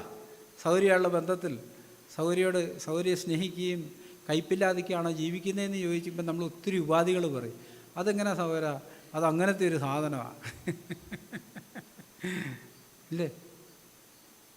അപ്പോസ്തലൻ പൗലോസ് കൊരിന്ത്യർക്ക് എഴുതുമ്പോൾ ഇങ്ങനെ പറഞ്ഞു, രക്ഷിക്കപ്പെടുന്നവരിടയിലും നശിക്കുന്നവരിടയിലും ഞങ്ങൾ ക്രിസ്തുവിൻ്റെ സൗരഭ്യവാസന എന്ന് പറഞ്ഞാൽ അതിൻ്റെ അർത്ഥം എന്താ? രക്ഷിക്കപ്പെട്ടവരോടുള്ള ബന്ധത്തിൽ ഞങ്ങൾ ഇടപെടുമ്പോഴും ഞങ്ങളിൽ നിന്ന് എന്താ പുറത്തേക്ക് വരും? ക്രിസ്തുവിൻ്റെ സ്വഭാവമാണ്. ഇനി രക്ഷിക്കപ്പെടാതെ നാശത്തിലേക്ക് പോകുന്നവരോടുള്ള ബന്ധത്തിൽ അവർ ഞങ്ങളോട് ഇടപെടുമ്പോഴും അവർക്ക് ഞങ്ങളിൽ നിന്ന് എന്താ കിട്ടുന്നത്? ഈ ക്രിസ്തുവിൻ്റെ ഒരു വാസനയാണ് കിട്ടുന്നത്. പക്ഷെ നമ്മുടെ നേരെ തിരിച്ചാ. ചിലയിടത്ത് ചെല്ലുമ്പോൾ നമുക്ക് ക്രിസ്തുവിൻ്റെ വാസനയും, ഇല്ലേ, മീറ്റിങ്ങിന് പള്ളിയിലൊക്കെ വരുമ്പം സഭയിലൊക്കെ വരുമ്പം സഹോദരൻ എന്തൊക്കെയുണ്ട്, സഹോദരി എന്തൊക്കെയുണ്ടെന്നൊക്കെ ചോദിച്ച് ഭയങ്കര ക്രിസ്തുവിൻ്റെ വാസന. വീട്ടിൽ ചെല്ലുമ്പോൾ സഹോദരിയെ കാണുമ്പോഴേ മുഖത്തിൻ്റെ ഭാവം മാറും. അവിടെ ഈ കുശലാന്വേഷണമോ ഇതൊന്നും നമുക്കില്ല. ഉള്ളിക്കയ്പും അകൽച്ചയും വെറുപ്പും, ഇത് രണ്ടും യാക്കോബസ്വലം പറഞ്ഞു, ഒരേ ഉറവിയിൽ നിന്ന് മധുരമുള്ള വെള്ളവും കയ്പുള്ള വെള്ളവും പുറപ്പെടുമോ? ഇല്ലേ? അങ്ങനല്ലേ നമ്മുടെ അവസ്ഥ? ചിലരെ കാണുമ്പം നല്ല മധുരമുള്ള വെള്ളം, ചിലരെ കാണുമ്പം കയ്പുള്ള വെള്ളം. എന്താ യാക്കോബസ്വലം പറയാൻ തുടർന്ന് എന്താ പറയുന്നത്? ഇങ്ങനെ ആയിരിക്കുന്നത് യോഗ്യമല്ല, വിഹിതമല്ല. കർത്താവിനെക്കുറിച്ച് പറഞ്ഞു, ഇല്ലേ? ഒരേ വൃക്ഷത്തിൽ നിന്ന് നല്ല ഫലവും ആകാത്ത ഫലവും ഉണ്ടാവത്തില്ല. ഒന്നുകിൽ വൃക്ഷം നല്ലതെന്ന് വെപ്പിൻ, ഫലവും നല്ലതെന്ന് വെപ്പിൻ, അല്ലെങ്കിൽ വൃക്ഷം ചീത്ത, ഫലവും ചീത്ത. ഇത് നമുക്ക് തിരിച്ചറിയാൻ പറ്റുന്നുണ്ട്. നമ്മുടെ ജീവിതത്തിലുള്ള ബന്ധത്തിൽ അത് തിരിച്ചറിയേണ്ടത്, ഇല്ലേ? ഇതൊരു പോരാട്ടമാണ്. ആ പോരാട്ടത്തിൽ നാം സ്വയമായിട്ട് മരണത്തിന് ഏൽപ്പിക്കുമ്പോഴാണ് ഈ ക്രിസ്തുവിൻ്റെ ജീവൻ നമ്മളിൽ നിന്ന് വെളിപ്പെട്ട് വരുന്നത്. കൊരിന്ത്യർ അപ്പോസ്തലൻ ഇങ്ങനെ പറഞ്ഞു, ക്രിസ്തുവിൻ്റെ ജീവൻ ഞങ്ങളുടെ ശരീരത്തിൽ വെളിപ്പെടേണ്ടതിന് ജീവിച്ചിരിക്കുന്നത് ഞങ്ങളെപ്പോഴും ക്രിസ്തു നിമിത്തം മരണത്തിന് ഏൽപ്പിച്ചു കൊടുക്കുന്നു. ആ മരണമെന്ന് പറഞ്ഞാൽ നമ്മുടെ സ്വന്തം ഇഷ്ടത്തിനാണ്, അല്ലേ? എൻ്റെ സ്വന്തം ഇഷ്ടം ഭാര്യയുള്ള ബന്ധത്തിൽ കൈപ്പോടിരിക്കാനായിട്ടാണ്. ഞാനതിന് മരണത്തിന് ഏൽപ്പിച്ച് എന്താ സംഭവിക്കുക? കൈപ്പെന്നിൽ നിന്ന് മാറിയിട്ട് ഭാര്യയോട് സ്നേഹത്തോടെ ഇരിക്കാനായിട്ട് എനിക്ക് കഴിയും. പ്രശ്നം എവിടെയാണ് കിടക്കുന്നത്? ഭാര്യയിലല്ല, എന്നിലാണ്. പക്ഷേ എനിക്ക് മാനസാന്തരപ്പെടാനായിട്ട് മനസ്സില്ല. അവിടെ ഞാൻ എൻ്റെ സ്വന്തം ജീവനെ മുറുകെ പിടിച്ചുകൊണ്ടിരിക്കുക. കർത്താവ് പറഞ്ഞ, ആരെങ്കിലും തൻ്റെ ജീവനെ രക്ഷിക്കാൻ ശ്രമിച്ചാൽ അവനത് നഷ്ടപ്പെടും. ആരെങ്കിലും അവൻ്റെ ജീവനെ പകച്ചാൽ അവന് നിത്യജീവൻ കിട്ടും. ഈ സത്യം നമ്മൾ കണ്ടെത്തേണ്ടത്. നമ്മുടെ കണ്ണുകളുടെ മുമ്പിൽ ഈ ഒരു യാഥാർത്ഥ്യമാണ് തുറന്നു വരേണ്ടത്. നമുക്കിത് കാണാൻ കഴിയുന്നുണ്ട്. പരീക്ഷകളിലത് കണ്ടെത്തുന്നത്. വീട്ടിൽ ചെന്ന് കഴിയുമ്പം ഭാര്യയെ കാണുമ്പോഴേ നമ്മുടെ സന്തോഷമൊക്കെ പോകുന്നു, ഇല്ല ഭർത്താവിനെ കാണുമ്പോഴേ സന്തോഷമൊക്കെ പോകുന്നു, ചിരിയൊക്കെ മായുന്നു, ഒരു അസ്വസ്ഥതയൊക്കെ വരുന്നു. അന്നേരം നമ്മൾ കണ്ടെത്തണം, അത് ഞാൻ ഇങ്ങനെ ആയിരിക്കുന്നത് യോഗ്യമല്ല. അപ്പോൾ നമ്മളൊരു തീരുമാനമൊക്കെ എടുത്തൊരു തീരുമാനത്തിൻ്റെ അനന്തരപരമായിട്ടൊരു പ്രവൃത്തിയുണ്ട്. എന്തൊക്കെയുണ്ടോ ഈ വിശേഷമൊക്കെ ചോദിച്ച് നമ്മളൊരു നല്ല ബന്ധം തുറക്കാനായിട്ട് ശ്രമിക്കുക. നിങ്ങളിങ്ങനെ പണി ചെയ്യുന്ന മനുഷ്യന്നായിരിക്കും മറുപടി. അത് കേൾക്കുമ്പോൾ വീണ്ടും നമ്മൾ പഴയ തലത്തിലോട്ട് പോകും, അല്ലേ? നമ്മൾ വീണ്ടും പഴയ തലത്തിലേക്ക് പോകും. പക്ഷേ അവിടെയാണ് നമ്മൾ മരണത്തിൽ ഏൽപ്പിക്കേണ്ടത്. ആരെയായി കൊല്ലാൻ ശ്രമിക്കുന്നത്? നമ്മുടെ പഴയ മനുഷ്യൻ, പഴയ മനസ്സ്. അതിനെയാണ് ആ സൗദിയിലൂടെ ദൈവം തകർത്ത് കളയാനായിട്ട് ശ്രമിക്കുന്നത്. അത് നമ്മൾ കണ്ടെത്തി നമ്മളെ തന്നെ ഏൽപ്പിച്ചു കൊടുത്താലോ? യഥാർത്ഥ ക്രിസ്ത്യാനിയെ സംബന്ധിച്ചിടത്തോളം യാഥാർത്ഥ്യം, ഇപ്പം നമ്മുടെ ഒരാളെ സഹായിക്കാൻ ശ്രമിക്കുന്ന അവർ സഹായം നിരസിച്ച് നമ്മളെ ഓടിച്ചു വിടുന്നു. നമ്മളെന്താ തീരുമാനം എടുക്കുന്നത്? ഇനി മേലാൽ ഒരു നന്മയും ഞാൻ ചെയ്യത്തില്ല എന്നുള്ളത്. പക്ഷേ യഥാർത്ഥ ക്രിസ്ത്യാനികളെ എന്ത് ചെയ്യും? വീണ്ടും അടുത്ത ചാൻസിൽ വീണ്ടും നന്മ ചെയ്യാനായിട്ട് ശ്രമിക്കും. അന്നേരവും ഓടിക്കും, വീണ്ടും ചെയ്യും, വീണ്ടും ചെല്ലും. നമ്മൾ പറഞ്ഞ നന്മ ചെയ്യുന്നതിൽ മടുത്തു പോകരുത്, മടുത്തു പോകാഞ്ഞാൽ തക്ക സമയത്ത്. അതിൻ്റെ കാരണം എന്താ? ആ ഒരു പ്രക്രിയ സംഭവിക്കുന്നത് നമ്മുടെ ഉള്ളിലുള്ള സ്വയത്തിൻ്റെ ശക്തിയെ തകർക്കുന്ന ഒരു പ്രക്രിയ, നമ്മുടെ അഭിമാനത്തെയും, അല്ലേ? നമുക്ക് നമ്മുടേതായൊരു മാന്യതയൊക്കെ ഉണ്ട്. നമ്മളോട് പറഞ്ഞിരിക്കുന്നത് എന്താ? എബ്രായ ലേഖനത്തിൽ നമുക്കിവിടെ നിലനിൽക്കുന്ന നഗരമില്ല, വരുവാനുള്ളതാണ് നമ്മൾ കാത്തിരിക്കുന്നത്. അതുകൊണ്ട് എന്ത് ചെയ്യാനാണ് പറഞ്ഞിരിക്കുന്നത്? സ്തോത്രയെ അർപ്പിക്കാൻ പറയുന്നുണ്ട്. അതുകൊണ്ട് നാം അവൻ്റെ നിന്ന് ചുമന്നുകൊണ്ട് പാളയത്തിന് പുറത്ത് അവൻ്റെ അടുക്കൽ ചെല്ലി. ഈ പാളയത്തിന് പുറത്ത് ആരായിരുന്നു വസിക്കുന്നത്? ഇസ്രായേൽ പാളയത്തിന് പുറത്ത് ആരായിരുന്നു? പാളയത്തിനുള്ളിൽ നിന്ന് പുറത്താക്കപ്പെടുന്നവരാ. കുഷ്ഠരോഗികളും അങ്ങനെയുള്ളവരൊക്കെ ആയിരുന്നു ഈ പാളയത്തിന് പുറത്ത് താമസിച്ചുകൊണ്ടിരുന്നത്. അവർക്ക് പാളയത്തിനുള്ളിൽ വരാനായിട്ട് പ്രവേശനമില്ല. എബ്രായ ലേഖനകർത്താവ് പറയുന്നു, നാം ക്രിസ്തുവിൻ്റെ നിന്ന് ചുമന്നുകൊണ്ട് പാളയത്തിന് പുറത്ത് അവൻ്റെ അടുക്കൽ ചെല്ലുക. സ്വന്തം മാനത്തിനും സ്വന്തം പ്രശംസയ്ക്കും സ്വന്തം ശക്തിക്കൊക്കെ മരിച്ചവരായിട്ട് തീരുക. അപ്പം നമ്മുടെ ഈ സ്വയത്തെ തകർക്കാനായിട്ടാണ് ദൈവം അനേക ശോധനകൾ നമ്മുടെ ജീവിതത്തിൽ അനുവദിക്കുന്നത്. നമ്മളതിന് നമ്മളെ തന്നെ വിധേയപ്പെടുത്തി കൊടുക്കുന്നിടത്ത് നമ്മുടെ ആ സ്വന്തം ശക്തി തകർക്കപ്പെടുകയും അവിടെ ദൈവിക ജീവനാൽ നിറയപ്പെടുകയും ചെയ്യും. ദൈവിക സ്വഭാവത്താൽ, ദൈവിക ശക്തിയാൽ നിറയപ്പെടും. അങ്ങനെ നിറയപ്പെടുന്ന ഒരാൾക്ക് നന്മ എന്നതിൽ മടുത്തു പോകാതിരിക്കാനായിട്ട് പറ്റത്തുള്ളൂ. പക്ഷെ നമ്മളെപ്പോഴും വളരെ പെട്ടെന്ന് മടുത്തു പോകുന്നവരാണ്. 2-3 പ്രാവശ്യം നന്മ ചെയ്തിട്ട് തിരിച്ച് നമുക്ക് ദോഷം വരുന്നെങ്കിൽ നമ്മളെന്ത് ചെയ്യും? കോലൊടിച്ചിടും. ഇനി ഈ പരിപാടിക്ക് എന്നെ കിട്ടത്തില്ല. പക്ഷേ യഥാർത്ഥ ക്രിസ്ത്യാനിയാണല്ലോ പിന്നെയും പിന്നെയും പിന്നെയും പിന്നെയും മടുത്തു പോകാതെ നന്മ ചെയ്യാനുള്ള അവസരം അന്വേഷിച്ചുകൊണ്ടേയിരിക്കും. അവൻ്റെ മനസ്സ് പുതുക്കപ്പെട്ടൊരു മനസ്സാണ്. കാരണം അവൻ്റെ ഉള്ളിൽ എന്തേ ഉള്ളൂ? ദൈവിക ജീവനുള്ളത് കൊണ്ട് അത് നന്മയുടെ ജീവനാണ്. ആ ജീവൻ എപ്പോഴും നന്മ ചെയ്യാൻ ആഗ്രഹിക്കുന്നതാണ്. പക്ഷെ നമ്മുടെ ജീവൻ എന്ന് പറയുന്നത് തിന്മ ചെയ്യാനായിട്ട് ഇച്ഛിക്കുന്ന, അതിനാണ് നമ്മൾ മരിക്കേണ്ടത്. ഇന്ന് പകൽക്കാലം സൗരസന്മാരെ നമുക്ക് ഈ പുതുക്കത്തിനു വേണ്ടി ഏൽപ്പിച്ചു കൊടുക്കാം. നമ്മുടെ അവിശ്വാസവും ബുദ്ധിഹീനതയൊക്കെ കണ്ട് നമുക്ക് മാനസാന്തരപ്പെടാം. സരിശവാക്യത്തിൽ പറയുന്നുണ്ട്, ബുദ്ധിഹീനരെ നിങ്ങൾ എത്രത്തോളം നിങ്ങളുടെ ബുദ്ധിഹീനതയിൽ രസിക്കും എന്ന് പറഞ്ഞാൽ നമ്മൾ പാപത്തിൽ തുടരുന്ന അവസ്ഥയെക്കുറിച്ചാണ് പറയുന്നത്.